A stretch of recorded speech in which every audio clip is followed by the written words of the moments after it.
படை வீடுகளை கொண்ட முருகப்பெருமானின் ஒவ்வொரு படை வீட்டிற்கும் தனி சிறப்புகள் உண்டு. அந்த 6 படை முருகனை வழிபடுவதால் கிடைக்கக்கூடிய நன்மைகளை இந்த வீடியோல பார்க்கலாம். 6 படை வீடுகளில் முதல் படை வீடாக இருப்பது திருப்பரங்குன்றம், மதுரையில் அமைந்துள்ளது. முருகன் சூரபத்மனை போரில் வென்ற பின்னர் இந்திரன் தனது மகளான தெய்வானையை முருகப்பெருமானுக்கு மணமுடித்து வைக்கிறார். அதனால் இங்கு முருகப்பெருமான் தெய்வானையுடன் மணக்குளத்தில் காட்சி தருகிறார். இங்குள்ள முருகப்பெருமானை வழிபட்டால் திருமணம் நடைபெறும், இல்லற வாழ்க்கை இனிமையாக இருக்கும். முருகனின் 2ஆம் படை வீடான திருச்செந்தூர் கடலோரத்தில் அமைந்துள்ளதால் திருச்சியிலவாய் என்றும் ஜெயந்திபுரம் என்றும் அதற்கு பெயருண்டு.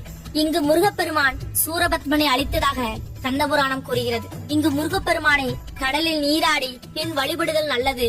வியாதி, பகை ஆகியவை நீங்கும், மனது தெளிவு பெறும். முருகனின் 3ஆம் படை வீடாக இருக்கக்கூடிய பழனி சித்தர்கள் வாழ்ந்த புண்ணிய பூமியாகும். பழனி முருகரின் சிலை போகர் சித்தரால் நவபாசானத்தால் உருவாக்கப்பட்டது. ஞானப்பழம் அடைய வேண்டிய போட்டியில் தமையன் பிள்ளையாருடன் தோற்ற கோபத்தில் பழனியில் தண்டாயுதபாணியாக காட்சி தருகிறார் முருகப்பெருமான். இவரின் தோற்றம் உலக உண்மையை உணர்த்தும் வகையில் அமைந்துள்ளது.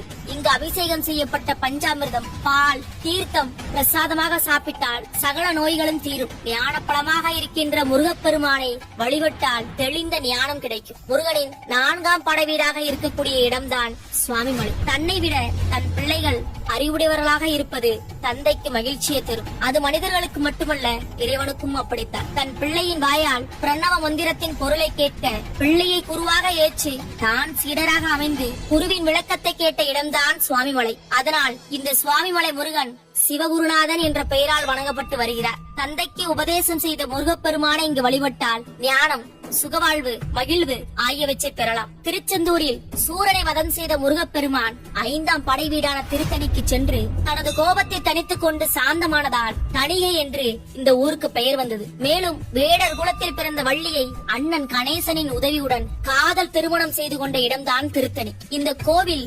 அருணகிரிநாதர், முத்துச்சாமி தீட்சிதர் உள்ளிட்டோரால் பாடல் பெற்ற தலமாகும். குன்றிலே குடியிருக்கின்ற திருத்தணியை முருகனை வழிபட்டால் மனதில் இருக்கும் கோபம் முழுமையாக நீங்கும். 6 படை வீடுகளில் இறுதியாக இருக்கக்கூடிய படை வீடுதான் அழகர் மலை மீது அமைந்துள்ள சோலைமலையாகும். இங்கு அவ்வை பாட்டியிடம் முருகப்பெருமான் சுட்ட பழம் வேண்டுமா, சுடாத பழம் வேண்டுமா என்ற திருவிளையாடலை புரிந்துள்ளார். இந்த தளத்தில் உலக வாழ்க்கைக்கு தேவை கல்வி அறிவு மட்டுமே அல்ல, இறையருள் என்ற மெய் அறிவையும் உணர வேண்டும் என்ற திருவிளையாடலை உணர்த்தியுள்ளதால் இங்குள்ள முருகப்பெருமானை வழிபட்டால் பொன், பொருள், வருமானம் பெருகும்.